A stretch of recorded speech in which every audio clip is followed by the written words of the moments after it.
Welcome to episode 19 of It's Server Time. And today, as always, we are joined by our co-hosts, who I don't always shout out. Note, always a pleasure to have you on the show. And Mix, also, great to see you. Yep, that's Mix right there. A little finger wave. All right, love to see it. But today we're joined by a really special guest in JDC. He was on, for people that did not see the WePlay Academy League, he was on the championship team, Mouz NXT, and really impressive performance for him there. JDC, how are you feeling today? I'm feeling amazing. Thanks. How are you guys practicing? Yeah.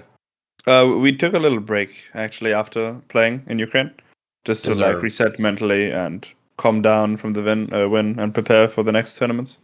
Okay. And for people that don't know, JDC, you have kind of a mixed background. You live in Germany now, right? And yeah, but you have what, family from Portugal, or is that correct? Yeah. Like I've grown up in Germany, but I have family in Portugal that we like to visit. But like, I mean, I've lived here my whole life, basically. So for me, it's a mix in a way that I have to visit them there, and it's like split up a bit. But in general, just living in Germany. Okay. So are you trilingual or what? Yeah, I am actually. I mean, impressive.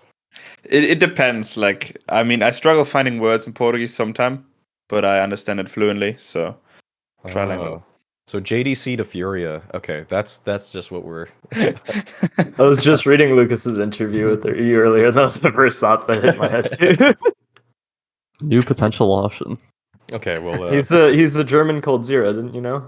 Yeah, the German. I'm getting humbled here. I like that. I will blush if you keep on doing that. So. All right. Okay, let's talk about a little bit of your guys' journey through the WePlay Academy League, I guess, to the playoffs. So is travel from Germany to Ukraine simple for you guys? Like, do you just get on a plane, or are there like restrictions?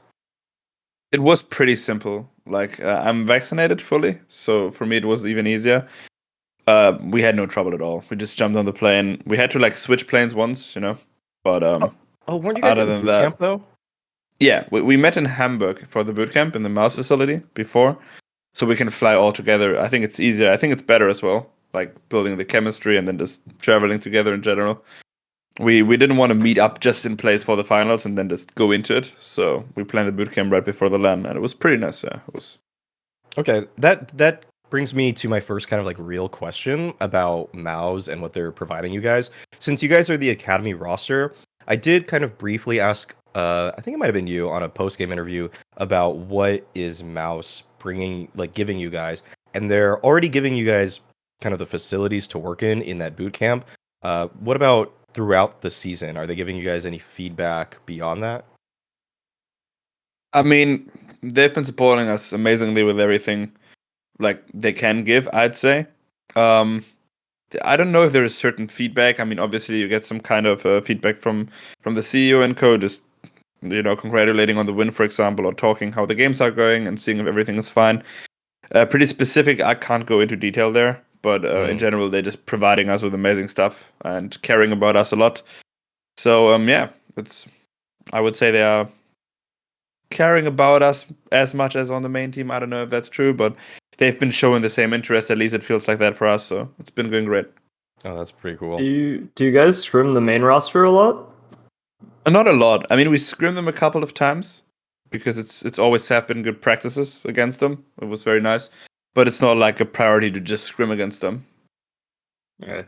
Yeah, I'm just wondering because I'm trying to get a gauge of the structure of some of the academy rosters and the way they do it. Because I think NIP scrimmed their academy roster a bunch, and their coaches interchange between practices or something as well. Mm-hmm. Do your coaches ever swap out in practices or anything? No, they don't. I mean, I know that they talk behind like a bit together and talk about different things that they could change and stuff like that, but they've never swapped anywhere. No, it's always been sycrone for us, and yeah. One thing when I was doing my research for the Academy League is that I found out you and sycrone put together the whole roster. You talked to, I think, yeah, Neokai, right? I think about was the interview where he talked about you talked about how it was just so okay. How did the process all start? Because was Sycrone involved with Mouse? He messaged you, and then it just started from there, or what was it like specifically? I think it's kind of big. As far as I'm concerned, it was that they were planning this whole academy thing way before, and I was just popping into the eyes and mouths because I was in talks with a prodigy agency. I think it's the name, if I'm not mistaken. Yeah. And Jerome, the leader of that, put my name towards mouseports academy building, and just threw me in there. And after that, they contacted me, and I think I was with Xertion actually. He was in talk as well a bit very early, and then after that, they contacted me, was asking me if I want to be in part of that. And I mean, yeah, obviously since I'm now there, it was a goal of it. So I joined them pretty early, and from then we just Stefan, the CEO of Mouse, contacted Sycrone, but he wanted to work with him, and I didn't have to do very much anything with the Sycrone decision. But he got on the boat as well, and then Sycrone, me, and the CEO just started talking about potential picks, and from there it just grew and grew, and we built up anything that came after that. So okay. So you did have a huge hand in picking the players on your roster, and when you were doing that, was it kind of what was the balance between doing additional research versus just kind of saying like, oh, hey, I know Torzi's really good on Budapest 5, so let me just get him? well, I mean, we kind of knew what roles we were searching for, and for me, it was really important that we have the right personalities. So before we make any kind of decisions, I mean, obviously, HLTV ratings and performances on tournaments are really important for a kind of decision like that. You need to know if the players perform consistently and how they perform in general. But after searching out a couple of players, Torzi being one of them because he has amazing statistics and he's just a beast in general. But we always had a talk with him personally. Most of the talks were with Sycrone first, not with me, because he wanted to get to know them and if the personality didn't fit, we just didn't consider the person, even though he had amazing stats, maybe. But after going into talks with all of the people that we had on the list, it went very fast. It was not like that we were searching for weeks. We were analyzing their demos and seeing how they play in general, if they might fit the role. We didn't have an IGL at the start. We were thinking about putting me on that role, but I didn't want to be an IGL, at least for now. And so with Suhe, or the way I like to call him is Sushi, we had the kind of IGL fit there where we thought about him maybe being an IGL if we pick him. And yeah, I mean, it turned out to be exactly that way, right? He took over the IGL role very gladly, and he's very good with Season, the other Polish players. It's a duo, and they were both ready to switch teams. They wanted to do the same thing as we wanted, and then we were in talks, and it just clicked everything pretty instantly. So yeah, they were our first choices, every one of them that we have right now, and everything worked out in a perfect manner. So very happy how it went. Them being all your first choices is I mean with how you guys are performing, it looks pretty good.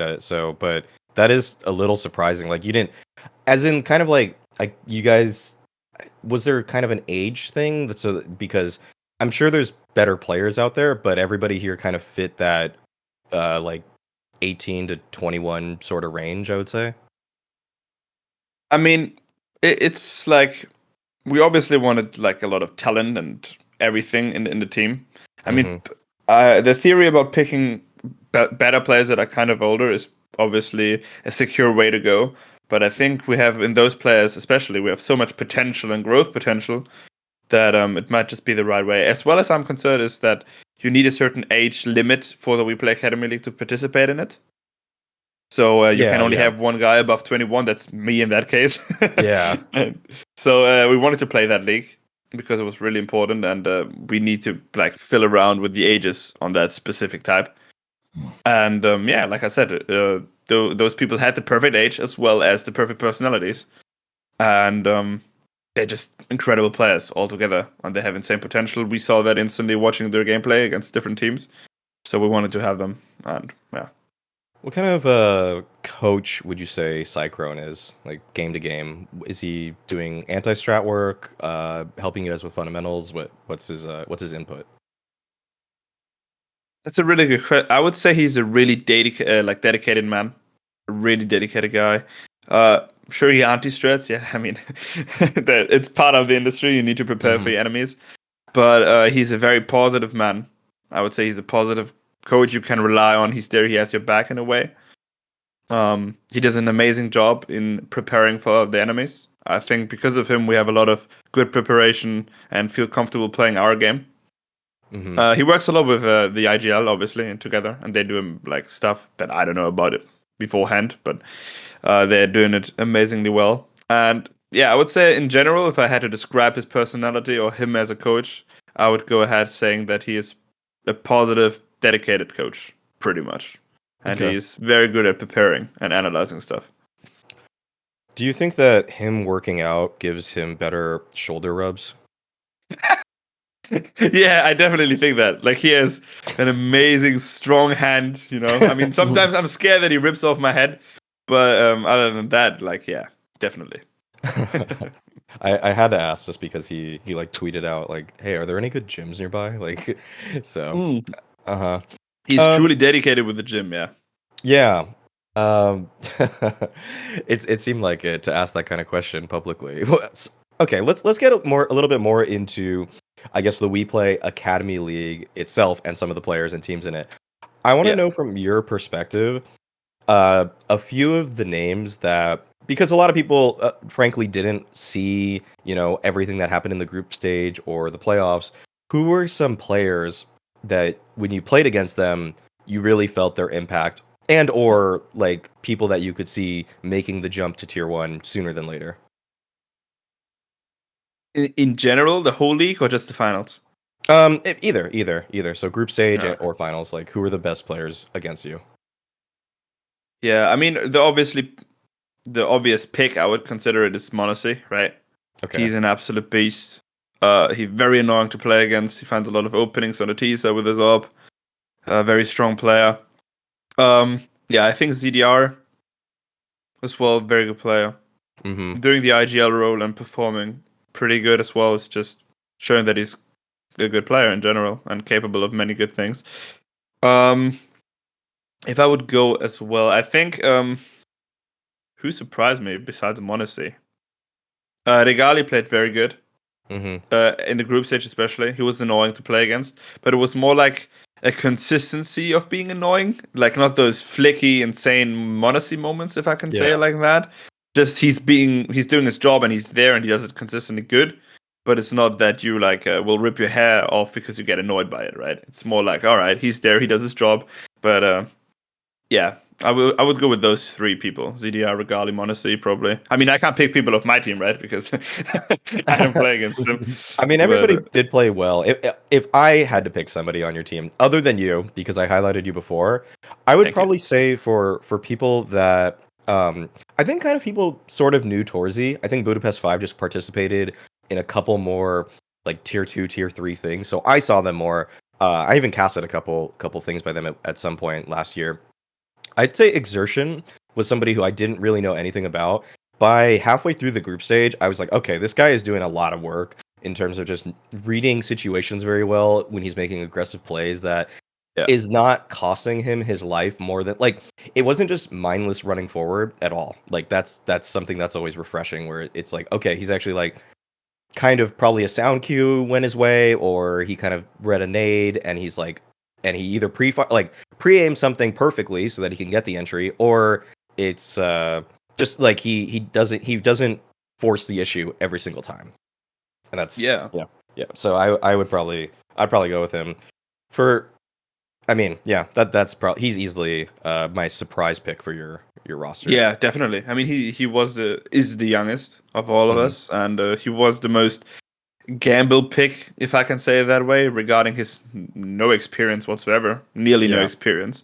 But he's been doing amazing and like showing that he's like, for his age and for the experience he has, he plays so good CS that I was really impressed how he like fit into the role we gave him, just being an entry fragger, and he's doing an amazing job in it. As well as just his communication and vibes are incredibly stunning. Like when I was 16 years old, I wasn't able to like when I maybe had a bad roll or bad game, I wasn't able to cheer my team up like that. He was screaming on LAN every round. It was so incredible. I was really impressed by that. So he's doing amazing. That's I think- oh, go for it. I was just gonna say, I think during the matches, you also were someone who was sort of hyping up a lot of the team. Was that like how much like actual effort was put into that specifically for you? Like, what was that part of your main focus during the whole league? I mean, I think it's really important for a team to be hyped, or in a way, always in a positive mood mindset, like wise. As soon as you fall off that like hype train and you get into this mood where you're a bit annoyed and you're a bit like angry about the game, how it's going, I think you instantly perform worse than what you're actually able to do. So having people in the team that will continuously like motivate you, even if you lose close rounds, which you will do in kind of tournaments like that. We lost so many anti-ecos and rounds were like nearly heartbroken. And having people there sitting and just motivating and screaming and shouting, even though it's going bad, it's really important for your game and mental health, right? So for me, it's always a plan, like talking to the guys, making sure that everyone is on the same page, like feeling good about themselves, feeling good about the game. And I'll just scream so much in game, like after winning rounds. Like I think I wanted the same when I was younger. I never did it then. And I wanted people to do that in my teams. So now I'm just doing what I wanted when I was younger for other people. And I mean, they've been going on that vibe as well. Everyone is screaming immensely. I think you can hear it in the VOD everywhere, just people shouting every round. It's been amazing for the mental.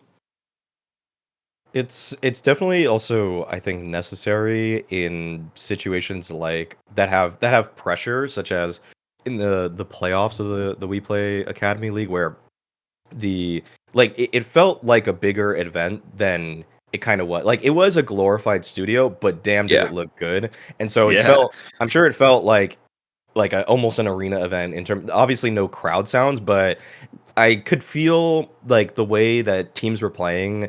For example, like I think Big probably didn't play as well as they would have online, because it kind of just was one of those things where if something doesn't go their way, they lose an anti-eco. It felt like the likelihood that they were going to lose a few more rounds on top of that just because they lost some mental momentum was higher. I guess would you agree that it kind of felt the pressure, like did it feel like the game was maybe not for you, but for other people the game might have been moving faster for them because they are not in their homes?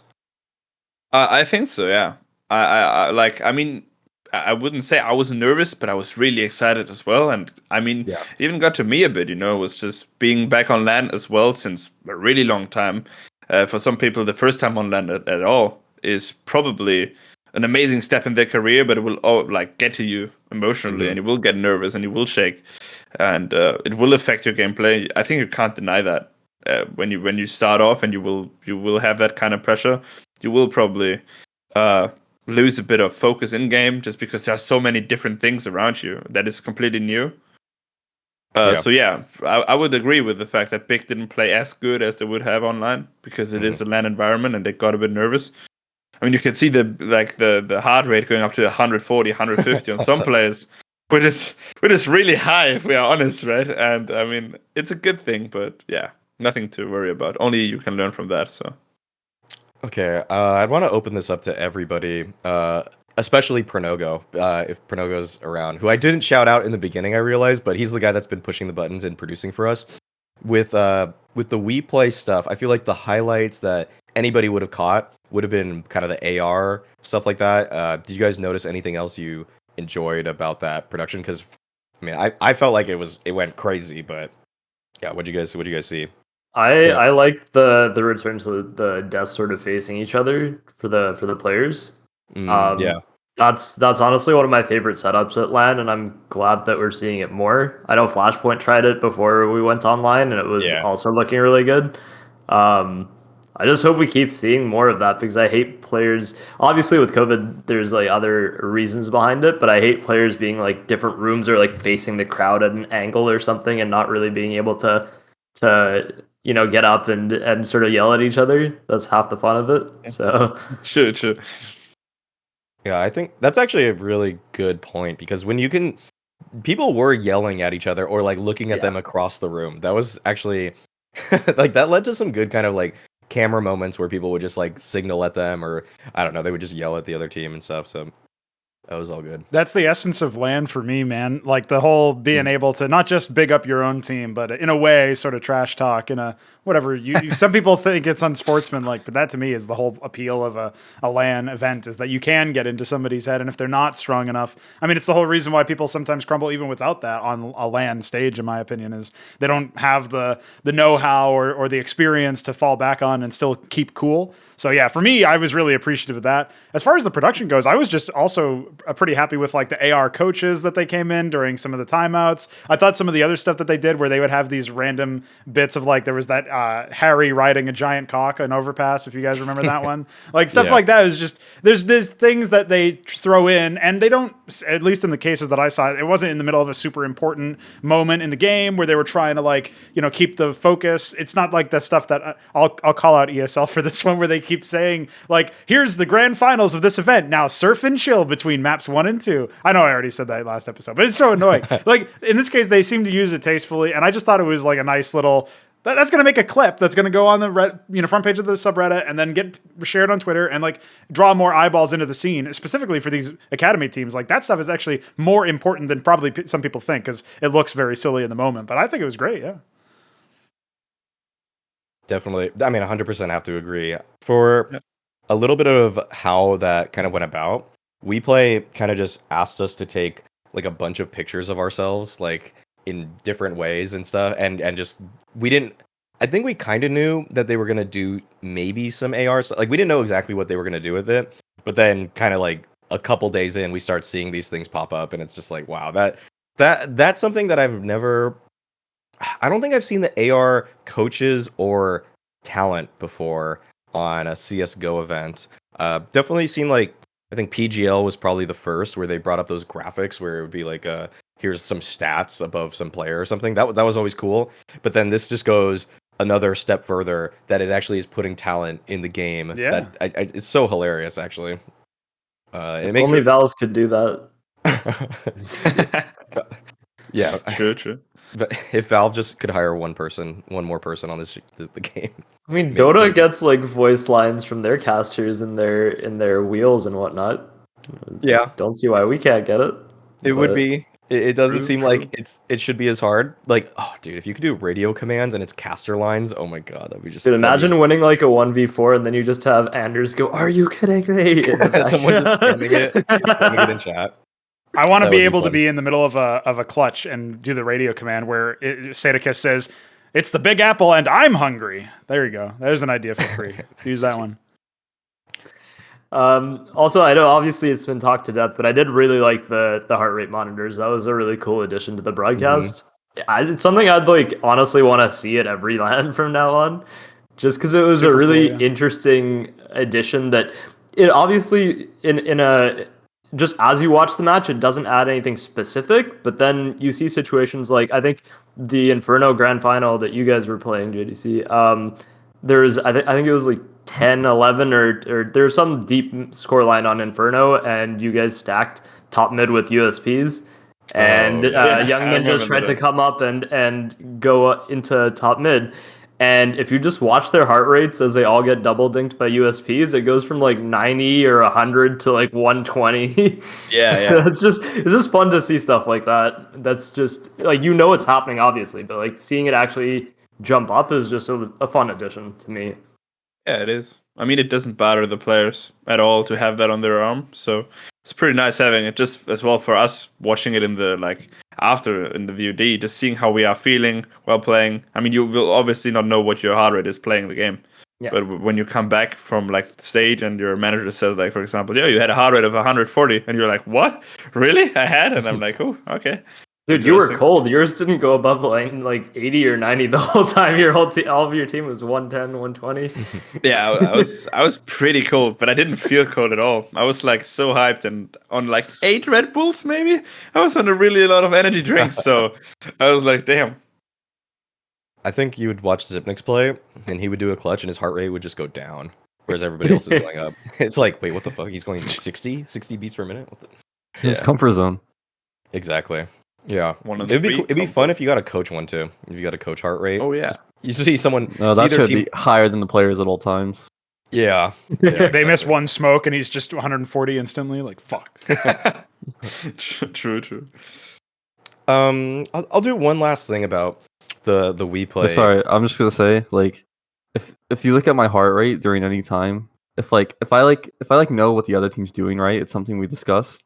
So like we know exactly what the other team's doing, and then we like lose the round anyways. I think that's when my heart rate would probably like jump up most on stream to like just Be 200. like, guys, 200. Damn, I feel that. There's always a point where I'm like, guys, we knew exactly what they were fucking doing. How did we not win? Isn't that what happened with Devil Walk and like one of the old? This was like sometime last year, I think. But this was before when we had lands before, so it must have been even longer than that. But there was a scene where he was like shouting at one of his players that went up on everywhere. It was sharing that one. That one. Oh, I remember that. It was with Maiden. It was because like Maiden like. It's like Maiden like wasn't talking or something at the end. Yeah, of the game. it ended up looking way worse than it actually was in practice. Yeah. But it's just a It was memorable like scene. he just said like a big no or something like Yeah. near the end of the game until Devil Wolf was like chewing him out instantly. Even though they won, so people were like upset about it for some reason. Okay. The last thing I have about WePlay and for JDC is kind of just like Young Ninjas beat you the first time, and it kind of felt like in some ways they earned it because they had more composure and they were able to come back. Like you guys won map 1, Vertigo. You guys were up, I think 15-11 or so, and then they won Vertigo map 2, and then they just kind of just stomped you guys on map 3. What kind of changes did you go? Because it was just one day later. Did you guys actually go back to look at, okay, what plays do we need to fix? Or were you guys just more on the side of that was a mental defeat for us? We actually didn't go back and plan on fixing anything in the gameplay. I think everyone knew that after Vertigo, we threw that game, like not hard, but we threw it. I think we could have closed it out. We had a mental problem in the third map. And like in general, I think on Vertigo, we had a mental problem already as well. We were a bit scared of making plays or decisions just because of, it's getting closer and closer to the finals and it's really important. Stuff was getting heated. People were making mistakes, everyone. So after losing that game against Young Ninjas and going back to the hotel, we just like chilled out. Everyone, went to their room or had a good time. I actually played a bit of Rocket League. I'll be honest. I came back to the hotel and I grabbed the Xerdion and we played a bit of Rocket League together and we just chilled out, like reset the mind. And after that, the next day, we had a really good talk, an intimate talk with the whole guy, like everyone in the team, where we talk about emotions. I bring it up because I thought it was really important. I noticed people were not like behaving the same way they did at home, the way they like spoke, the way they behaved in general on the server.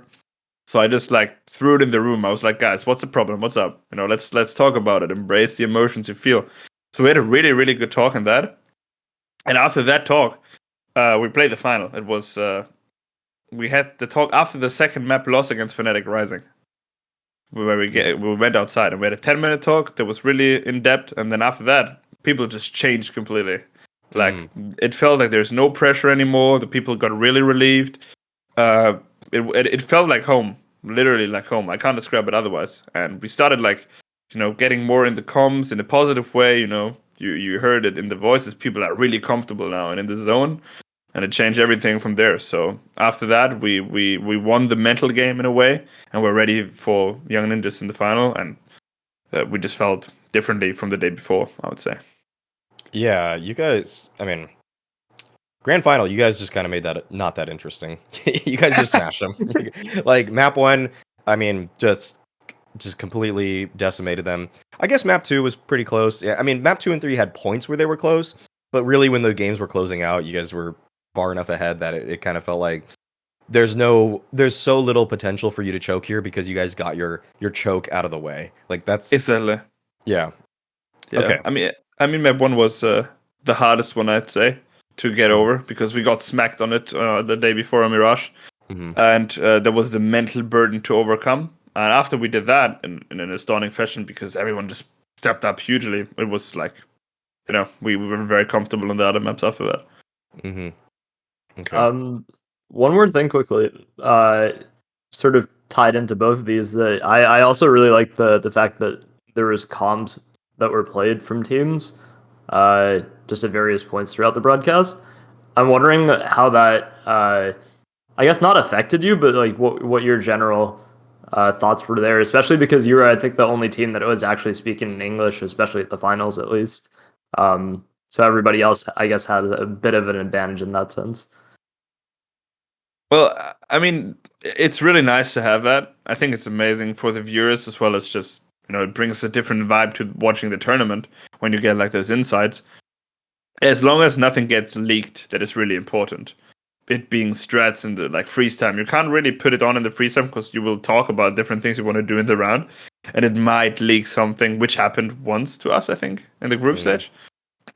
We had a talk and just wrote WePlay that we need to don't put it on in the freeze time, please, because we might talk about important stuff that shouldn't be like public. But after that, it was just like it's completely nice having that, and I think it's a great features like tournaments should add in the future. Did you know in advance like what rounds those were going to come in on, or did they tell you, or was it just random? It was completely random. Gotcha. I mean, they had it in the last round of every game, I think, where it was getting to the 15 score, and then you had it, which might be the last round. They had it there, but other than that, you never knew when it happened. Or I mean, we didn't even know it while playing. Just after the game, then obviously, but they never had any kind of warning sound or something. I don't know if they didn't tell you guys, but after a while, it became the same rounds every time, where it was the. I noticed it was like the second pistol usually or something. Second pistol, they would have it. They would have it also for the hard anti-eco. So when it's guns versus USPs, they would actually listen to the USPs voices. That was and then like you said, as soon as a team gets on a map point, so they hit 15, it'll play the comms of the team that hits 15. So 3 different times and all of those are in a way, other than the 15, let's say like 15-9 scoreline one. The full anti-eco and the pistol round, they don't reveal so much like a gun round where it's like, oh shit, they threw this smoke, so this is how we should be reacting right now, guys. So you don't show your prep work too much, except for on the 15-9 round or whatever. We did hear like Fnatic Rising, for example. We heard Keve just say like they threw this smoke, that means they're in this setup, so we should do this. Yeah, so that round can get a little bit hairy, and you kind of just hope that on that round that the team that's ahead wins, because you don't want anything to kind of come back to bite them in terms of that. Not that anybody could feed them tells or anything from what they just said, but it's kind of more fun to just hear the winning moment. So that's why I kind of say it like that. I think that's enough for the WePlay Academy League, unless anybody else has anything. I think we're pretty good though. Not about the league. I'm just wondering. You said that you guys were taking a bit of a break after the finals. What? I guess you can't say what you're playing in, but what sort of tournaments are you looking at? Considering I don't think you can play in the same like any of the same sort of events as the main roster for certain leagues. So I'm just wondering what your general direction is going forward. That's actually a really good question. I mean, I know for sure that we got a couple of invites. I don't know if I'm allowed to say the names, so I probably shouldn't. Yeah. But I know there are a couple of tournaments coming up even this month that we will play in. And as far as I'm concerned, I'm allowed to say that the WePlay Academy League will start very soon as well. Yep. Where everything will go and we will play there as well again. So that and a couple of tournament invites where the main roster is not presented, and we will play there.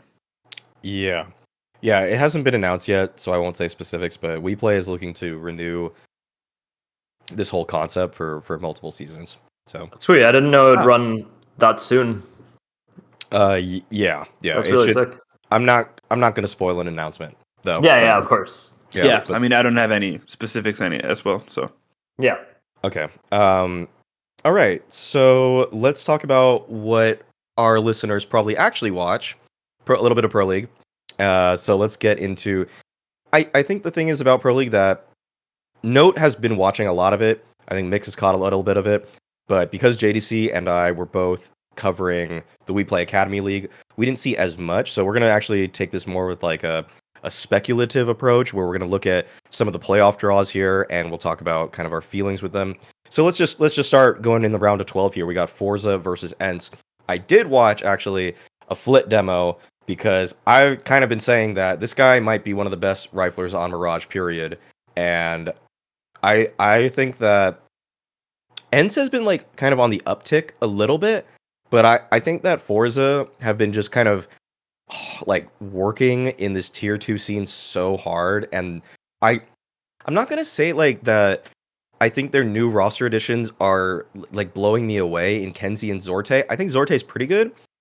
It's just that they're a little better than Face Crack and Exy Power. I don't even know if I would say Zorte is much better than Exy Power, but he's solid, and Kenzie is better than Face Crack. It's like the combination of the pieces is a little better. Yeah. No, I think that'd be it.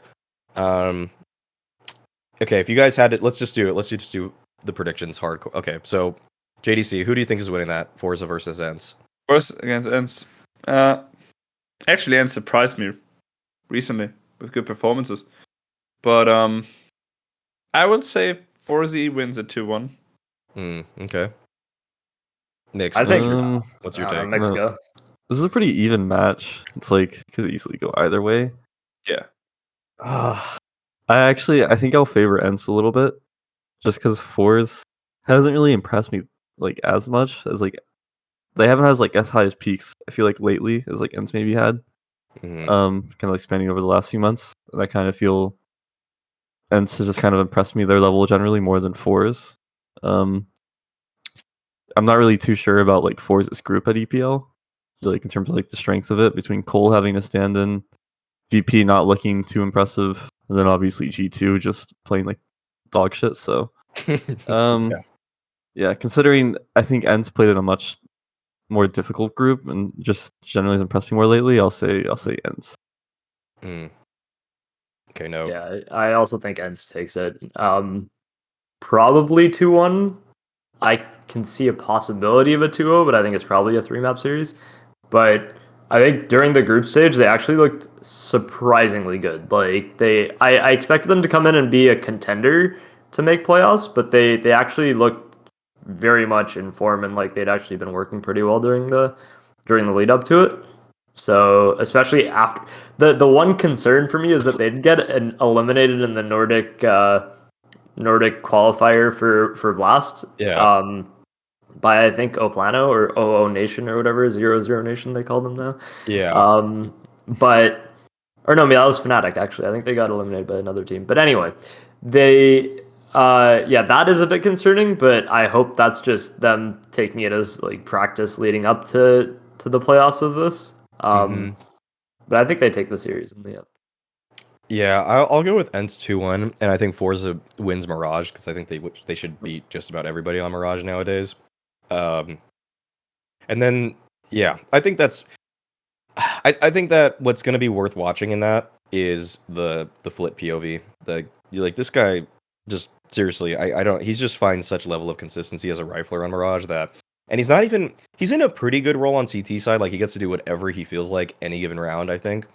But he just makes so many great decisions. And then on T side, he kind of is all over the map also. Sometimes he'll be the Palace guy, but he's just somebody where it really does feel like I've seen him in so many different situations now, and every single time I feel like he just makes the perfect, almost near perfect play. Like but it's only that map. So like I wouldn't, but he'll carry them for a one mapper, but Ence will take it. My only concern is that they might just catch on to how Ence is playing, because I think if you watched Hades' POV during some of their group stage matches, they did just use him to lock down an angle for like 50 seconds, and then everybody else played around it.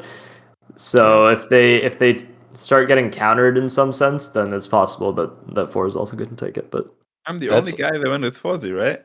Yeah. I think so. Yeah, you all are. right. That's interesting. I like that. That will be spicy. I'm glad you bring up Hades, because I actually did watch some of Hades demos also a couple of months ago. And his willingness to just hold an angle for 50 seconds is unmatched. I've never I seen, know. like I always feel like operators get bored after maybe 30, 40, maybe 30 or 40 seconds, but then this guy will literally start around and end around in the exact same place and he never unscopes. And I'm like, what the like what kind of like built-in Adderall are you on? Like how are you doing that, man? Like it just feels like I would get bored. Like I know that for sure. I watched him on Ancient go and hold the angle for mid into CT. Yeah. From the start of the round, he was there until his team exec A at like 30 seconds or something, Yeah, and I was seriously. like, "What is this?" Yeah. Okay, next one. Liquid versus Fnatic. I like this one because I think if there's any team us NAers have been watching, it's probably Liquid. So Mix, who do you think's taking this? This is another one that I'm just like a lot of these like first round matches are all pretty good. Mhm. Just in terms of like predictability.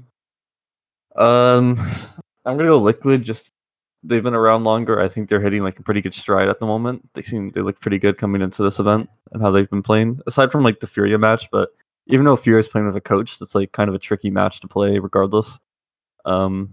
So yeah, I think Liquid's looking better at the moment. Fnatic's still like kind of new and is still kind of getting together and getting their shit together. But that can also help them in terms of like the honeymoon phase and stuff. So, but overall, I think Liquid's looking good, and with their more experience, kind of like a lot more experience playing with each other already. So I'm going to go with them. Okay. JDC, who you've got?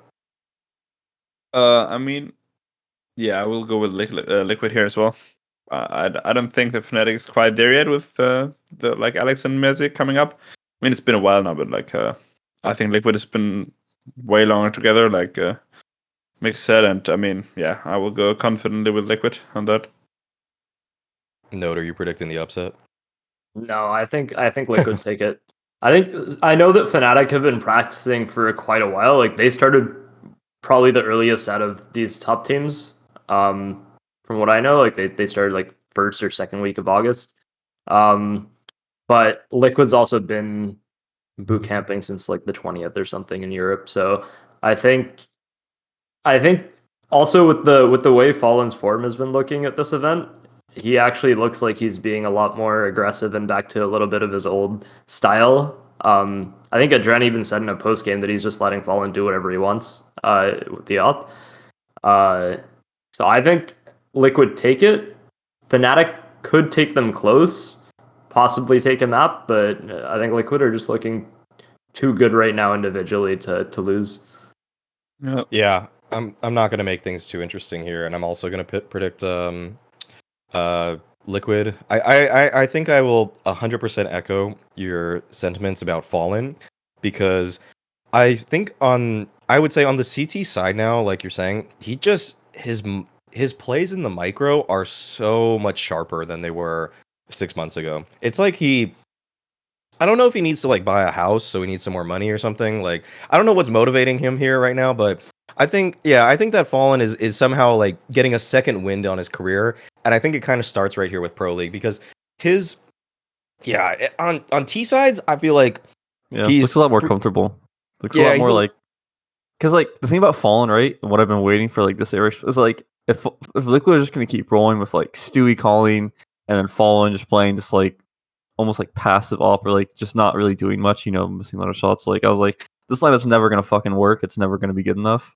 yeah. Just because it's just Fallen can't reach like a high enough level if he's not calling, and like Stewie's calling isn't good enough to like make up for that.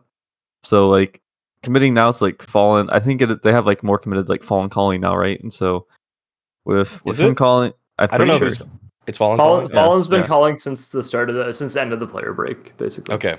Okay, so yeah, so like Fallen's calling now more, which is like exactly what I think he needs to like be at his best level opping. It's like I think it's strange because like there's some people that go one way in terms of like opping and calling, and where it's like they can't do it because it's like there's like too much going on, they can't focus. And then there's other people that like almost have like both abilities, both opping and calling, upgraded by doing it because they like being in the center, they like controlling the map around themselves. Like their opping is like upgraded because they're like in control of it a lot more. So with Fallen, I think that's the case for him. Like when he's calling really well, when he feels comfortable calling, that's when his opping is going to be at its best and like most impactful. And that's really what Liquid needs right now. And I think if this keeps like developing, this kind of like formula for Liquid, I think it's going to be super good. Yeah, totally agree. I think they are putting the pieces together in the way that everybody sort of dreamed that they would fit. So this is like I think Liquid's just so much more on the upswing, and yeah, Fnatic. I actually, to touch on them, I don't actually love their structure right now. I think that um I think Mezzy is good. Like, don't get me wrong. Like, I think he's solid, but I also think that watching him get to like second in everybody all the time is kind of boosting his rating a lot, and I think that his CT side has been more impressive for me overall. But I also just think that Brolin is almost like too sacrificial on this team because he's first inning a lot, and I really don't. I don't love a first in Brolin every single round. Like, it's okay time to time, but it was nice when on the previous iterations he could bait Golden because Golden just was like, yeah, I'll just run it. Like, I don't care. It was one of those kind of IGLs. But Alex isn't really.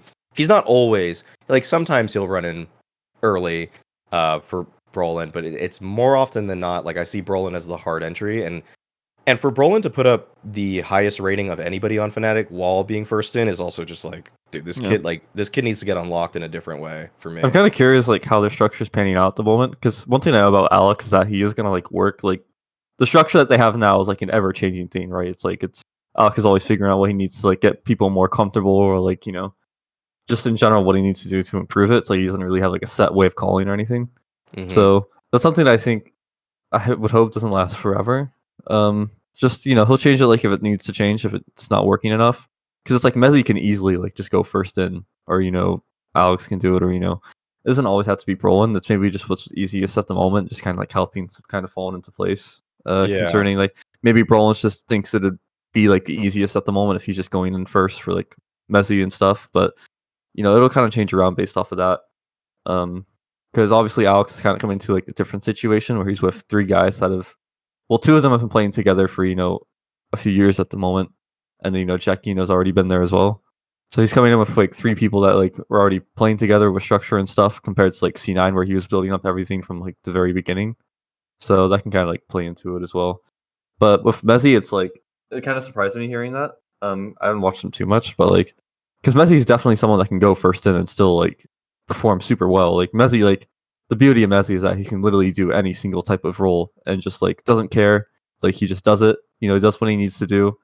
You put him in any spot or any role, he's just gonna learn how to get better at it, and that's like gonna be the end of it. So, I mean, he'll do whatever he needs to do. So if they have him like always going second, I guess it's just to make him like more comfortable at the moment. Well, just touching on your structure point, I had like a really brief interview with Alex before their EPL group started, and he was basically saying that it's sort of still in a transition phase where he's trying to figure out a way to make his more structured system work with the free flowing sort of implementation that Golden had before. So that's still like a bit of a struggle that he was having in terms of trying to not clash, but sort of combine those two styles into something that would work for the whole roster. So especially back then, he said it's still like a work in progress, basically. Yeah, I could imagine that. Okay, that's a great wrap up, great insight, guys. Mouseports versus NIP here. Let's see, JDC, who you feeling for this one? You have to pick. Are your hands tied here? Do you have to just make that pick? My hands are tied now. I will go with mouse. Okay, I all mean, right. who would have believed that? I will take anything else, right? I mean, yeah, I'll go with mouse. Okay. All right. I mean, yeah.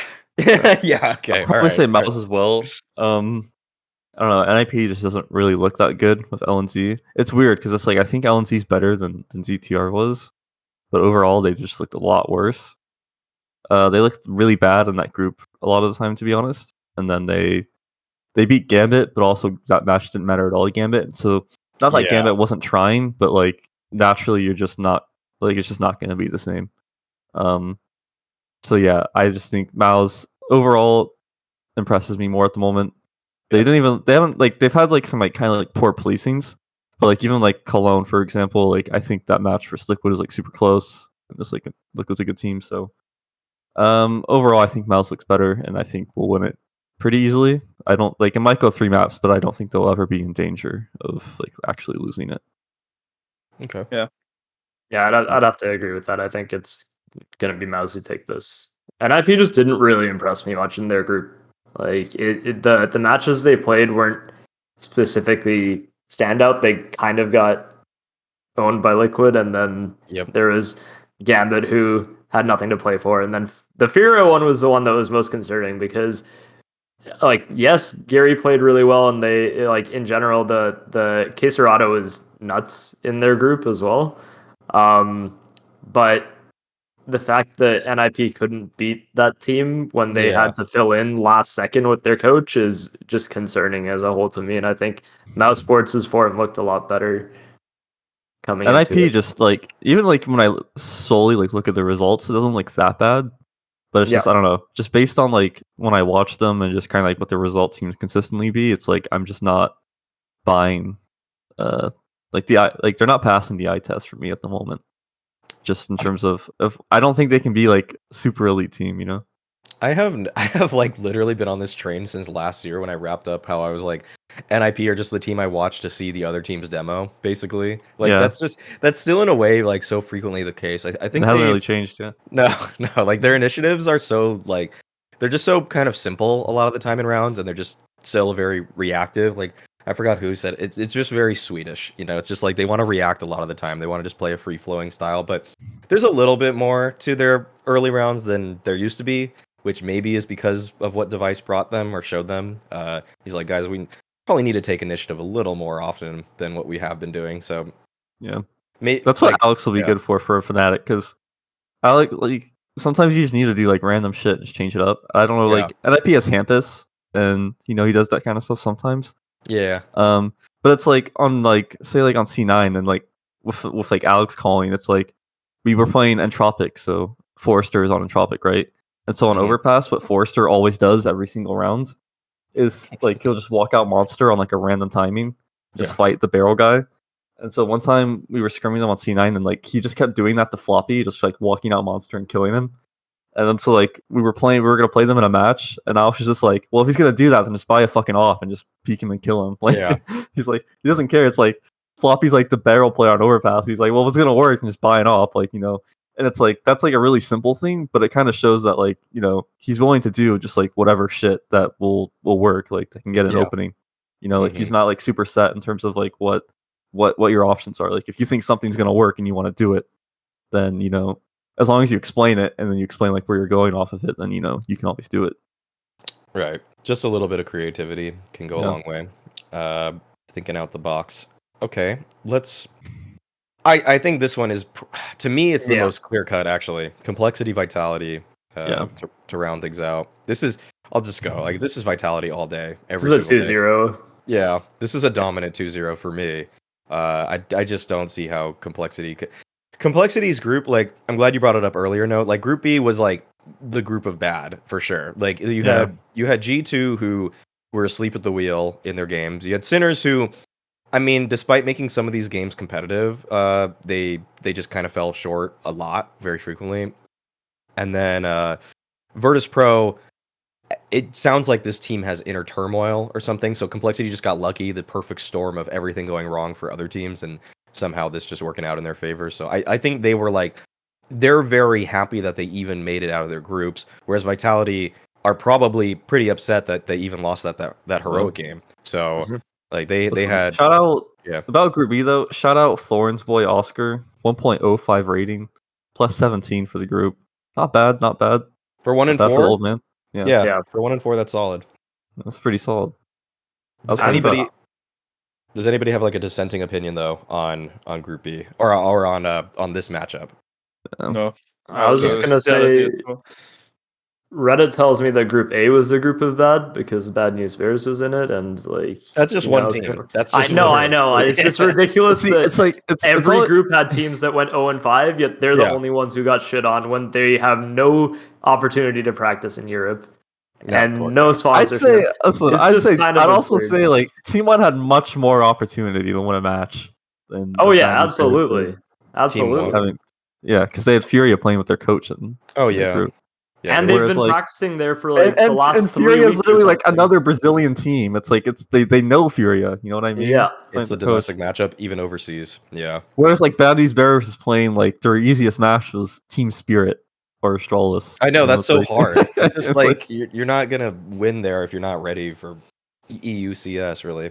man, it's Yeah. fucking hard. They have no practice. Like, They got there like 2 days before the event started. yeah, Group A is the only group that had like an absolute free, like for the other teams that weren't Bad News Bears, one free win. Every other Yeah. team is so competitive. So Yeah.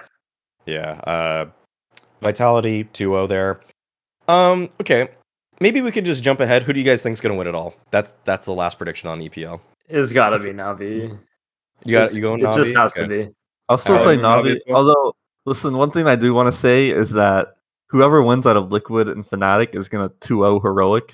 Probably Uh-huh. not gonna be close because there's no way a team can play well at the moment when you're like That much scrutiny. Yeah. when you have like literally being like potentially banned on the back of your mind for Oh like my a year or God, yeah. something. Like, there's no way. Like, there's no way you can focus and be like ready for that shit. Like, Listen, man, it's really hard to focus right now. There's a lot of hate coming my Yeah. way because I knew my coach was cheating. So that's just a lot of on my conscience, you know. I think I'm really the guy who should be respected here, to be honest. Yeah. That's my take. so whoever out of Liquid and Fnatic wins their game is gonna go straight to the semis to a nice match against Navi, most likely. I mean, I could be wrong, you know.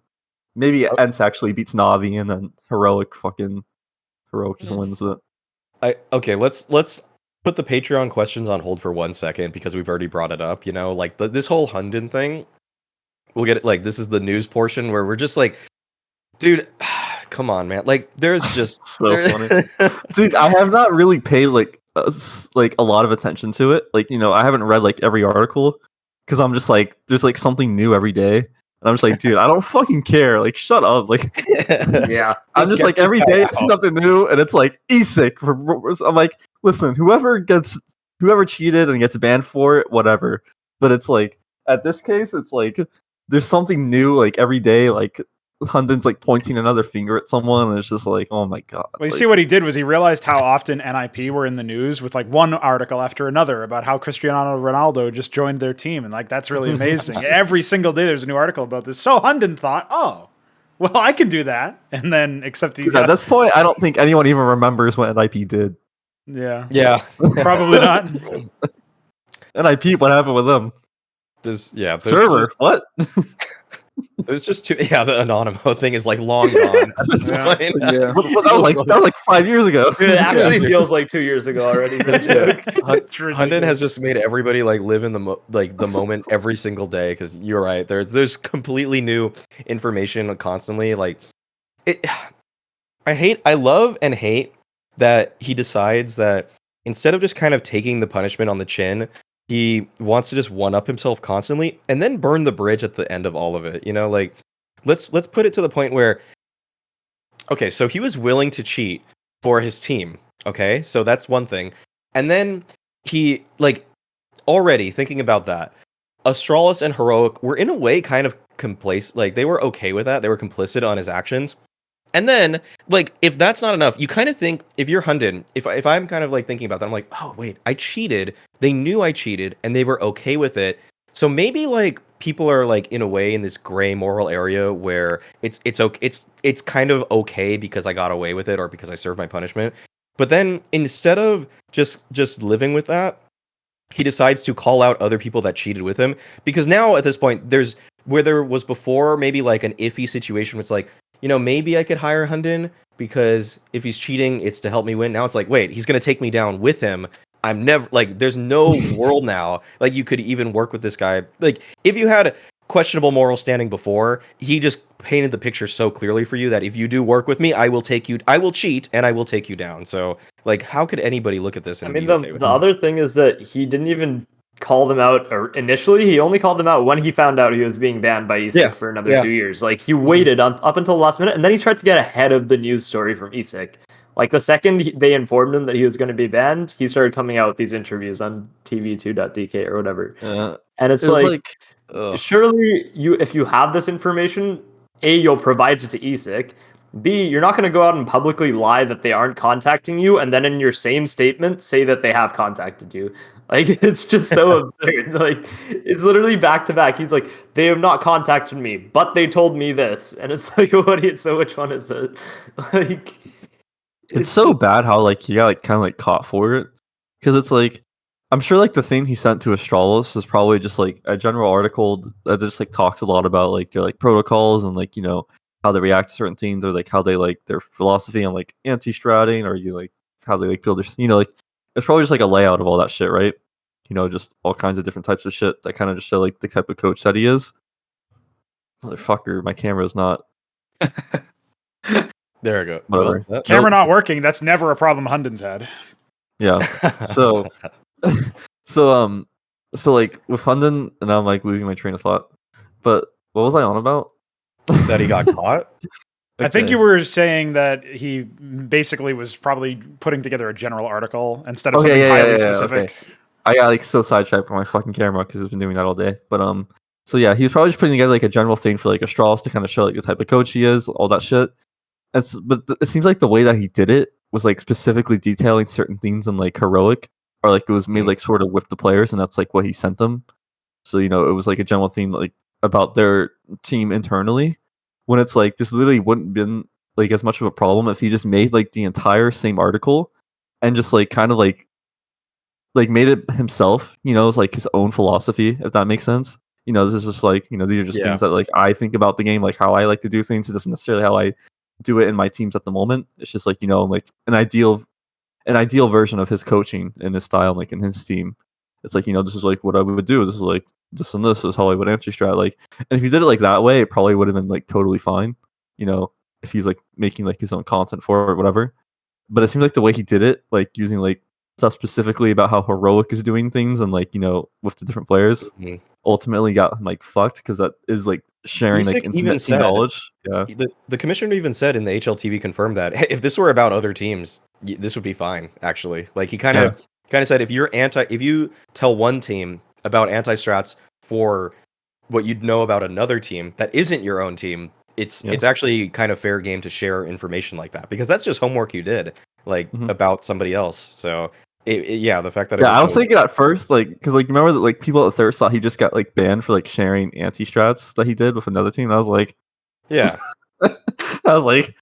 hopefully no one goes like looking into me for Yeah, people talk I about was like, it's a lot of coaches that counters. would get banned, dude. Like, Yeah. The thing is that Isak had like whatever he'd sent, and the whole anti-strat thing was because he publicly said that he shared anti-strats, which is what they banned him for. If he hadn't publicly said that, then they would have conducted the whole investigation and banned him for the actual like contents of it.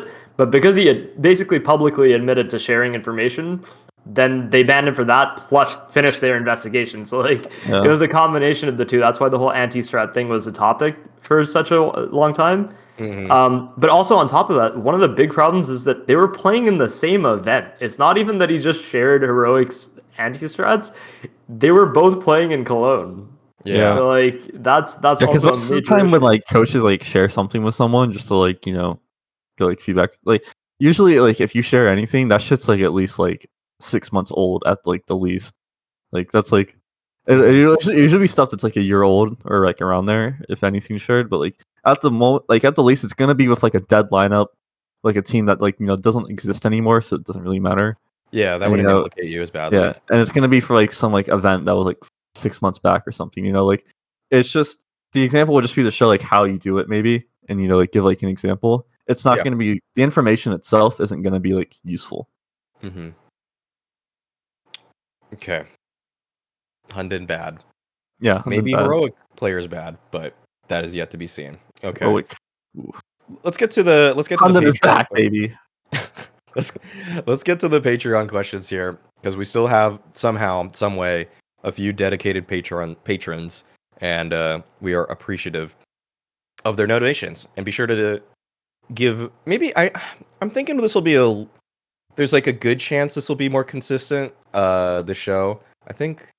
I don't know. I mean, we'll see. I just thank the patrons. Who cares? Like, okay, let's just fucking get into it. All right. Easy Pete wants to know, Is Flashpoint 3 the best we will see of mousesports? Thanks for the show. Appreciate how you all talk about the scene and contribute individually. So, JDC, what is your take? Do Yeah. you think Flashpoint 3 is the peak of mousesports? That's a really good question. I wouldn't say so. I think there is a bit more to come. I think they're still grooving in a bit to a certain extent. And no, I wouldn't say it's a peak. I think there is a lot of things happening in the background. They're working a lot. They're improving individually and in general as a team. So yeah, I think there is more to come, definitely.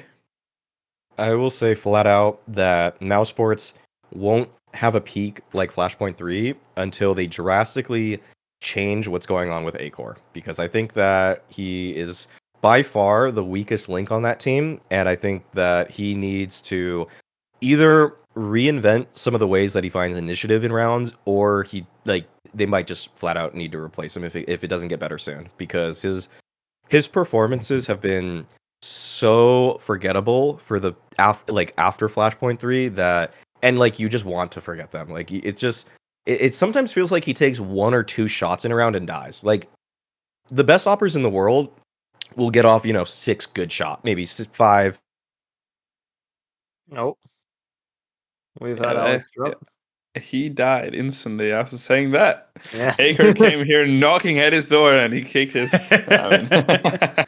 Hi guys, it's me, Mauisnake. You talked up mousesports, and then the second that Alex started saying anything negative, you got him taken down. It's very quick. I mean, yeah, to a certain extent, he's right, but that's what I meant with improving individually, right? So yeah, I personally think that once they get back to LAN as well, we'll be able to see a little more from them. I think I find it personally really hard to make judgments for teams in the top 15 just purely based on online play. Just because a lot of these teams will play exponentially different online. Like if you looked at FaZe purely during the online era, they looked absolutely awful. The second they got to LAN and they started winning matches, they even said in their EPL interview that winning those LAN matches gave them confidence to win online matches. Like it's really weird that it obviously works like that, but yeah, I think once we get back to LAN, then we'll have a better gauge of this. exactly. While Alex is dead, I'll be right back. Yeah, sure. I'll grab a nice drink as well in the meantime. All right, we're back. A little bit of a technical issue on my end, but yeah, I was grilling Acor, and then he wallbanged me through a couple continents. Yeah. So I won't talk any more trash about Acor. Just kidding. I'll finish the point. Basically, it's just that Acor doesn't get enough looks in rounds, and I think that needs to change. And I think that once he does, if he gets, say 4 more kills per CT side, then I think that mousesports they're in contention with themselves to find their old form. So I think everybody else I think is doing actually a pretty good job from what I have seen. That being said, I only think I watched 1 series of theirs during the EPL groups because I was like traveling and things. But anybody else have? I'd say the same. Just mostly not like they need to figure out just the opera in general, whether that's getting Acor, like you said, more looks, getting like a new opera if he's just not going for the licks himself. If he's like kind of like mind fucked himself or something. But at the moment, it's like they have like 2 really good riflers. They have what seems to be a solid IGL and Dexter. Bemis, I'm not too sure on. I feel like I need to watch more, like pay more attention to him and what he's doing to like have like a really solid opinion of whether I think he should stay or not. He seems to be doing like a well enough job. Where everyone else is just figuring out like the opping presence on the team. I think it's like the big thing they need to do. If they can get like an opera that's like consistently up there somewhat with Frozen and Rops, then I think they can hit like a new peak and be pretty consistently around like the top 5. Okay, next question from Adam. What do you think is holding back talent in the Bulgarian region from being picked up by more international teams? To me, the Bulgarian scene seems a lot more isolated than other regions in terms of like how they interact with other regions. It's maybe dumb, but like because obviously Poison and Cirque are also on international teams. But aside from that, it's the thing about like the Bulgarian teams like Skade and like Fiend and like some of the other teams that I think are around there. Is they have very unique play styles. So it's like they those teams are like some of the most unique teams I've played in Counter Strike. Like Fiend is probably like the Voivoda team that we lost to on C9 and like that I've played on Nordevent. Is like one of the weirdest teams I've ever played, like ever. It's like their reactions and like how they react to things and like how they do things together is often like so random and just like so. It just seems like something like only a team that's like So kind of like unique. Yeah. has like can do. So it's like the offers seem to get like flushed out to other things, but it seems like once you almost like, and I mean I'd almost say like this question almost isn't like that true because it's like Ships also was like picked up by some international Contact? teams. It was on Yeah. Contact, yeah. So it's like I feel like they have got some opportunities. It's just they're not some. It's just there hasn't been as much talent as of late because like Dreamer was always like Vac Band. They've had some more names coming up like Karn and Red Star that I haven't seen with too much interest from like international teams. So I'd Yeah. say like they do to an extent, but I'd also say that Bulgaria in general, if they're not, it's just because it's a bit weird here for region compared to like other European regions in terms of like how they play CS. JDC, is there anything you know about Bulgarian like integration with other European teams? Because I think Nix brings up a good point that you don't really see a Bulgarian player just usually randomly decide to join some other EU mixed team. Yeah, I mean, it's really complicated to go into that detail because everyone is not that involved in the Bulgarian scene as obviously the Bulgarian players. I would jump on Mixon saying and pretty much agree on everything he pointed out. Just like, I don't know if maybe the people actually don't want to jump into that mixed international scene as much as they want to play in their like home country teams, right? You have Mhm. Fiend, you have Skade, and they feel comfortable maybe in that kind of area.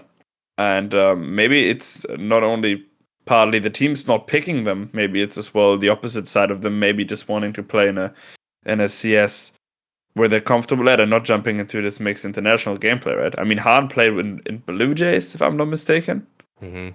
International with Fessor and Quick, I think it was. Some mixed lineup. He played there a little bit. And then after that, he jumped away and went to.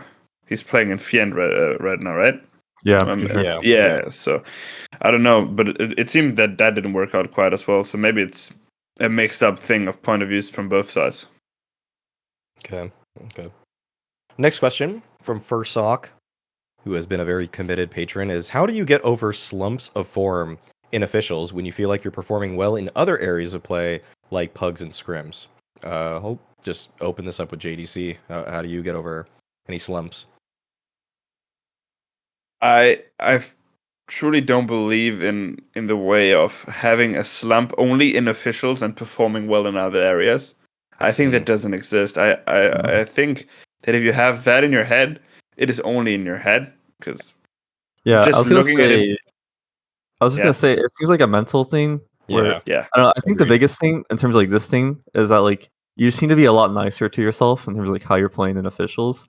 Because most Mhm. likely it's like you're playing good in pugs and scrims, and then like you start off like kind of bad in official, like you played bad in official, and it's like you're focusing on like what am I doing wrong in officials, and like oh my god, I can't play well in officials, and it's just like totally mind fucking yourself instead of like being nice to yourself and like trying to focus on like taking just like the official map and seeing, okay, what are some good things that I did that carried over from like pugs or scrims? You know, maybe what are some things that I can improve on? But like, be nice to yourself. Like, you shouldn't be Yeah, like too hard on definitely. your performance. You have to like build up your own confidence and like take the wins where you can get them. So I think most I likely it's mean, just being too hard on yourself. that like already in the question, like it's separating officials from scrims and pucks and all of that, and I think you shouldn't separate it that much, right? I mean, in scrims you prepare for the officials, so when you play good in practice, you should as well probably play good in officials because that's how you prepared. And like having the mindset of practice is different from actual officials will set you up that like you will feel different in officials, you will like behave different in officials. It's just a complete thing in your head that will like fuck up everything you put in work, right? So to feel comfortable and confident in your actions and skills, I think you need to understand that the way you practice and the way you perform in practice is as well the way you should perform in officials, and you should just believe that that is how it will go and turn out. You should never doubt yourself any goddamn second that this is an official now, and I maybe lost my complete skill, or maybe I'm just now. It is nothing different. It's like you prepared for it, you play with your team, you worked for it. Now it's just time to do what you did in practice the whole week before. Don't fuck up your mental at all, and just don't go into that thought, because people really love to make fear for themselves. You know, they go into all those kind of scenarios that will never probably happen, but you have it in mind. You go like, oh, maybe I drop only 5 kills and shit is going down really bad, or maybe I do this and this and this. And in the end, it never happens. So just don't live in fear and accept that you're prepared for it. And if it doesn't turn out good, you have something to learn from. But in general, you should never worry a second about playing bad in officials. So just take it to your heart. Be nice to yourself. Like Mick said, that's a really important topic. A lot of people get really angry on themselves for performing bad. I think it's very unhealthy to do that. So just be nice. Calm about playing bad. It happens, and you will learn from it. The greatest players in the world played bad games before they became the greatest players in the world. So just be chill about it. Yeah. I was gonna say, in general, it's just that like, a lot of people, like, this goes for like anything, like just for say like CS as an example, but like once you're like getting to like the official, like you're about to play it, pretty much like any official that you play is just like, you know, how you play in any. People think they have like more control than they actually do over like how they're gonna play in like any given official. You know, like when you're about to like start an official match, it's like they think they're like solely in control of like how they're gonna play. That is true, like to an extent, but more so it's how you're gonna play in like an official and how your team is gonna play is more just a combination of like every like pug and scrim and like every lesson you've learned from those, and just that like the experience you've gained from them, and like how well your aim, how much your aim is like improved over like playing over the course of time, right? So it's just so many different things that go into like how you're gonna play in any given game, in terms of like other factors that just change variably from game to game in terms of like how you'll play. And so understanding that like you're not as in control as you think you are. And so there's only like certain things that like you're able to control within a certain game to like kind of change. Like obviously you're thinking during a game, but you're also just acting instinctively, right? Even if you're making a decision, the reason you're making that decision that you just made is because of things that you've learned over your course of the time of the game, you know? So you have to like trust the decisions you're making, trust your instincts, trust like the time you've put in and how it's going to affect how you play, and just, you know, how the other team's going to play. Just have faith in like the things that you can control, and just keep working towards that, and just keep, you know, just keep understanding that like it's just a combination of like all the work you've been putting in, and you know how you play in the game is how you're going to play, and outside of that you're just trying to influence that as much as you can. Mm-mm.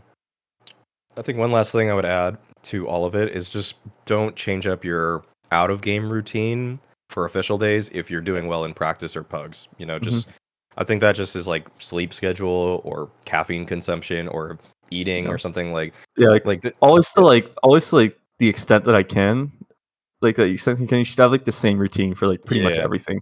It's like, you know, I'm not gonna like prepared. I'm like, if I have like a full day to like say like it's like the final day of just like an open qualifier, right? I have like a BO3 that day, so you know, just to get into the closed qualifier, I'm probably, as much as I can with my team, I'm going to approach that match the exact same way I would approach like a major grand final, because and that's no exaggeration. I'm gonna do that because I don't want like any difference between the two. You know, I'm not gonna prepare more for like a major grand final.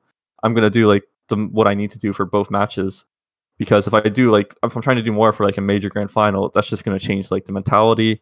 Everything starts to feel different, like the routine's different, everyone's going to feel a bit off, like their nerves are going to be higher, maybe not as much, not as confident, because it's not something they've done as much before. So it's just keeping like the same routine, you know, just as much as you can, like within like time constraints and everything. Obviously sometimes you're changing like a bit to bit based on the schedule, but just trying to keep everything like as your routine the same as you can, from like scrims to matches to different types of matches to, you know, just everything. If you can keep things as consistent as possible, so you're having like the same reaction and feel like you're going into the same thing every time, then you're going to be, you know, more consistent in how you make your decisions and like how your aim is feeling. Like all those things are going to play into each other. You want to start from the same baseline, and the second you start deviating from there, then you become uncomfortable. And once you're uncomfortable, you're not confident. And more than half this game comes down to being confident in your decisions, and so it all sort of combines together. Mm-hmm. I agree. Yeah. I just gaslight myself when I play the game sometimes, and I'm like, I saw this in a demo. I definitely saw this in a demo, so I'm gonna make this play. Yeah. Yeah, it's not gonna stop me whenever I own the game. Just be like, yeah, this guy's just really fucking good. Just the best player in the world. Yeah. Okay, let's move to the question of the week. This one is a toughie, and I'll pose it a little bit more specifically than I wrote it for these guys right before the show. But the question is, which of these lower rating players would you build a team around? And I have a list of players, but just for the purposes and like the objective of this team, let's say that this player has to be one of your 2 best players on the team, and you're basically trying to like make a team that will make it to the top 25. Okay? So someone that you think that if they're a top 2 player on your team, you can at one point reach a top 25 ranking. Oh So the players are Jesus. the players are Boomich, Olafmeister, Jax, Sanji, LNZ, Kyojin, and Tizian. So All right, well, fuck this shit. Just for fun, because it's gonna be the most entertaining to me, is if I can make somewhat a revival of the Olafmeister as my second best player. Yeah. I will have infinitely more fun than if I'm doing it with like Tizzy. with other people. If I can have a top 20 team with Olafmeister as like my best or second best player, that'd be great. That'd be amazing. Okay. I have so much fun. I would just send Olaf in with like Tech 9 just for fun, just like amuse myself. Back Tech 9 Meister. Tech 9 Meister is back, boys. Yeah. Fnatic 9. JDC, who's your pick? I would have I wanted to go with Olafmeister as well. No, Yeah, I think. Was that too obvious? Damn. We're gonna pick Olaf because he's the only one that's been a star already. Yeah. I wouldn't go with that. I mean, just like that guy is a fucking monster, you know, and having him on a team would be a fucking nice But thing. I mean, also, I won't lie though, having like Sanji could be fun just to see like how he plays when he doesn't have like a Mac 10 in his hand every now and then. It's like you put an AK and you give him like all the good rolls and he starts dropping like 1.30s every map. Like, yeah, true. No, but I would go with Olafmeister, definitely. I think he's an amazing player, and I think as well that him being the second best player on the team, his ratings would go up insanely. He would like probably strive, and just, you know, the people around him would learn a lot as well. So it would be probably easier to build a top 30 team with him in the team, just because he would impact everyone with his knowledge and, you know.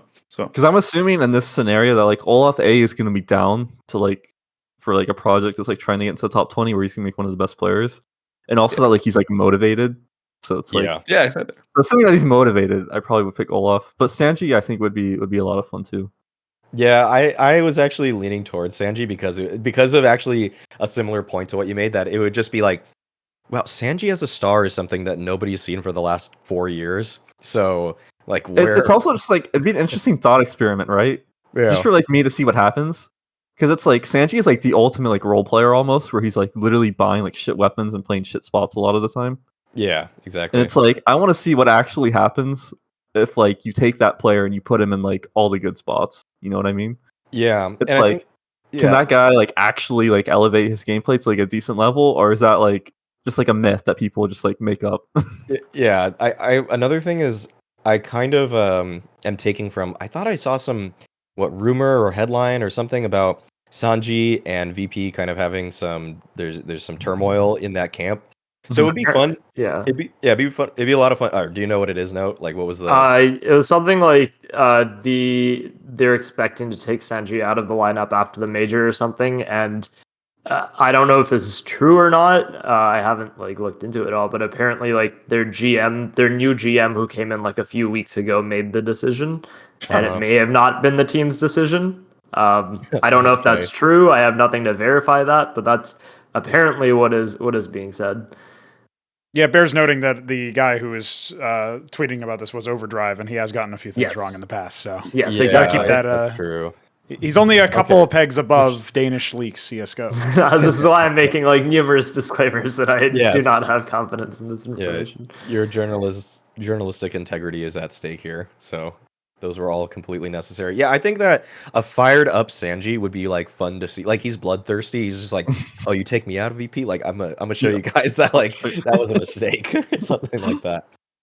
The only thing I have in reservation is that I think Sanji on Twitter only follows like 4 people, so I don't think he makes many friends. So I don't know if he has like a roster that he could like, just build on the fly. Reasonable. Imagine. We're going international. Yeah, He he can't follows even, literally he can't 7 even people. have like the card of like I'll drop you the op if he's gonna be the star player. Yeah, exactly. He needs to do it himself. He needs to take up some CIS talent. But if there were any region to take up like talent and try to make a top 25 team, it would probably be the CIS region. But Sanji doesn't even follow Jame. Does it? No way. No way. He That's- doesn't. Oh my god, he actually doesn't follow Jame. He actually doesn't follow yeah. Jame on Twitter. What the CIS built Dude. different. That's actually so funny. Yeah, That's- so he follows Quicker, Yakandar, the GM of VP, the talent manager of VP, Buster, one of their sponsors, like Paramatch Esports, whatever the fuck that Yeah. is. Like, and then he follows some like random Russian meme account or some whatever this is. But there's no Yeah. Jame. He probably uses Twitter like once every month when they go deep. Yeah, in they a probably tournament or use something. VK more. Yeah. He just posted a House of Cards image Yeah. like So yesterday. he doesn't follow his He's- coach. I would never he's accept that. definitely My using players have Twitter. to follow me. Oh, he That's doesn't. unacceptable. That's is You that know what gonna- it was? It was when he dropped Jame an op, and Jame just left him to have a USP and didn't even give him like a P250. Not even a P2. It was like But no, immediate dude, unfollow. Okay, on Rogue when we had MSL, like the MSL Hiko lineup with Nico as well. Vice Cadian. So like MSL was still offing at this time, so like he'd always have to drop an op to MSL. So like he'd like turn to Hiko and be like, drop me AVP. And then Hiko would like drop me AVP and MSL would just like throw him a UMP in return. And Nico's like, awesome. JDC, as the B Mirage player, you can relate, right? I can truly relate. Actually, I actually am not that kind of on a like bad spot on Mimi Rush. I get a lot of benefits playing that position actually, which is weird, but that's why I choose it. I don't know, BF's kind of fun. It is I fun. like it. It is No, actually It's only fun. It's only fun if I'm allowed the second op. If I'm not allowed Yeah. the second op, I'm not allowed playing. to do it. I'm not I'm playing. allowed to do it. Mm. That's why. I mean, I enjoy BFs. I was like, Yeah. okay, I want to play that. Let's do it. Why not? Let's see how it works. There's a lot of teams where like if you go and watch their demo, you'll notice that like 90% of the rounds are just not in BApps on their T side. So like you can just push it all the time. There's like Yeah. there's like a few teams that are like that. It's always fun. Like we're doing it against Gamut a lot, actually. Like Yeah. Nath and Fallen were pushing apps quite a bit. Hmm. Yeah. Pushing. So I mean, so I push for it as well very often. yeah, it's It's such good just solid. information. Yeah, it's pretty easy to do as well. You know. Well, I it's mostly just do it because I get bored. So yeah, jump spotting there is kind of annoying from time to time, right? And you're just like, all right, I'm gonna push. I'm gonna fuck push right this, I'm now. pushing this, I dude. don't give a fuck. There are 4 people holding. I don't care. I'm gonna push that shit. Info. That's info right there. That's info. Yeah. Yeah. For my answer to this, I was gonna also say Olaf Meister, just because he'd probably be the most fun to build around. Also, like Olaf Meister was a player who was when I started watching Pro CS a lot. He was the guy who was the best player in the world for ages, and watching Yeah, that team same. was just ton of fun. So Yeah. I'd love to see him come back like that. If I'm gonna keep it different from that, I feel like Jax would be a fun player to build around, just to see what he can do with that sort of role. Yeah. Jack's via the eye test alone, like you watch some of his Yeah. entries and how fast, like he does hit one taps that are just like unthinkable with a rifle at times, Yeah. where it's just like, oh, that was the I Jax couldn't is even Jax has see always that. passed the eye test for me. Yeah, but If you like actually gave me this, I probably would choose Jax before Sanji. Like yeah, like someone actually came to me with something like this. if I had to do this, I would actually pick Boomich, like for real, like other than the storyline. Yeah, I was kind of thinking. I was As one kind of your thinking two best players. players, Yeah, that's the thing. That was like as one of I my don't two know. best players. I was like, I would have picked Boomich Ooh. as an IGL, but when you added that bit about having to be one of the two best players, I didn't think that would. Yeah. Yeah. that changed that lap bit as well. I was like, all right, Was- fuck, never mind. I think I'd choose a motivated Olaf Meister before I chose Boomich. Mm, Okay. I think the other thing with Olaf is that when like he obviously had like his struggles, but he was out of that lineup so many times, like in and out of that lineup, I think 4 or 5 times over the course of a year and a half. But especially now when he's been playing with Kerrigan for a while, it actually looks like he has adapted to like the current game meta as well, which I really like. Like seeing him be able to take initiative and do a lot of the like be very comfortable with the plays he's making in the game make me feel like he definitely could actually adapt to being like a top 2 player on a team. Yeah, it's not strange territory for him or anything. Yeah. I will bring up one of the reasons I would probably actually bring Boomich is just because he's definitely learned a lot over the last couple of years, and even though his stats nowadays aren't that great, when he was on like Quantum Bellator Fire coming into that one major, he was like their best player. Yeah, so he's a lot better back then. Windstrike also he did pretty well, so that's kind of why I would think of him as being a player that could reach sort of star levels again. Also, he would just kind of instantly give any team he joins a style, which they would kind of know, what he's going to do on round to round, so people could play around that. Not like as drastic as art, but he'll be getting in people's faces, giving people info. They would clean up around. So yeah, that's that. Okay, I think that wraps this whole discussion up. Let's do some shout outs here.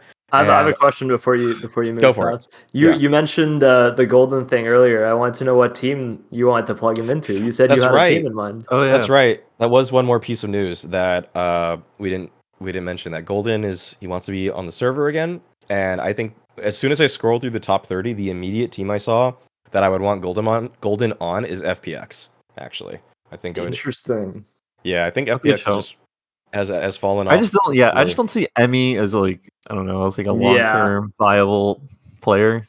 Mm-hmm. Just yeah. Well, I think even they didn't see him as a long-term viable player. They wanted Chris. Sticko did like an interview. Yeah, Sticko did an interview, and he's like, "We don't need someone who's gonna run in and like take the crosshairs away. We need someone who's gonna run in and take get an entry drill for us." Yeah, and that's essentially what Emmy was like. Emmy was just running in and trying to jump around so that people could trade him. And he said that you just can't do that.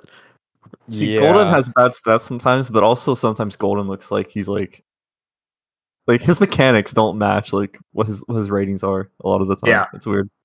I noticed something also about FPX when I was watching them more last year because they were in more kind of tier 1, 2 tournaments that their mid-rounding was not always super ideal. Like it almost felt like someone had to bail them out of a lot of mid-rounds, and I think that Golden would he's so good at mid-rounding. Like that's just somebody that if they find themselves in a 3-on-3, who's going to be the experienced caller to say what we should do here? And I think that just fits them perfectly in that sense.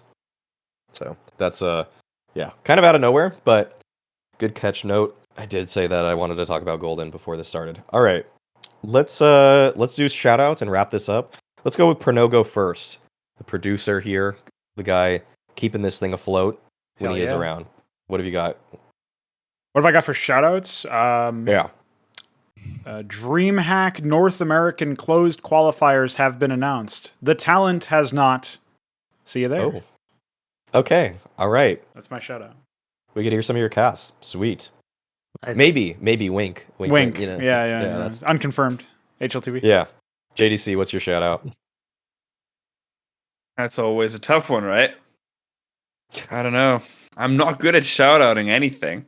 I just go ahead and shout out mouseports. Obviously, I have to do that, right? Now, shout out to Mouse, obviously. Shout out to everyone supporting me recently. It's been actually amazing. I've been getting a lot of positive support, which is overwhelming to a certain degree. Thanks you guys for being here. Talking to me was very nice. Having a nice chat with you. Thank you. And pretty much shout out to Razer for sponsoring. That's pretty much it. Okay. Mix. What's the shout out? Well, I'm like a free agent now, so I'm just gonna shout out Max Verstappen leading the Formula One World Championship once again after this weekend's Netherlands Grand Prix. Good stuff, Max, who I'm sure watches this. Yeah, he's gonna tune in for the shout outs part. Someone will pass it along, I'm sure. Okay, what's your shout out? I don't really have one right now. I guess shout out JDC for coming on. It was nice. Ooh, nice. I appreciate that. Thank you. Okay. I will shout out the fact that I have a booked ass calendar coming up, and shout out Blast, which the talent just got announced today. Because that is going to be fun to work with them, and then also shout out Fragadelphia for bringing bringing multiple lands to North America when we need it most. So honestly, yeah, shout out to them because they even, I think the thing is with Fragadelphia also, the winner gets to, are they instantly qualified for the No, the so Blast Showdown? Or The is the it- top the five. Fragadelphia land, Yeah. yeah, and then like the top 5 qualify for like it's like an online event that Oh, takes place right. right after, and then But Yes. but the teams who play at Frag get to play from LAN. yeah, Oh. So the top 5 teams who qualify for the Blast qualifier from Frag get to play from the venue as well. I think like either Frag or Blast, maybe both, they're covering like all of the hotel fees and whatnot for those players as well, which is really sick. That's awesome. Okay, shout out to them even more so. So yeah, shout out to the little Frag Blast combo there. Happy to say I'm going to be working with both of them in short time. So that's going to be it here. And shout out to the patrons, the Patreon patrons, as always. I think that's going to wrap this one up. So thank you, JDC, once again. You're a great guest. Very well spoken. Provided some nice insight. Appreciate Thanks. what Appreciate you you having me. showed.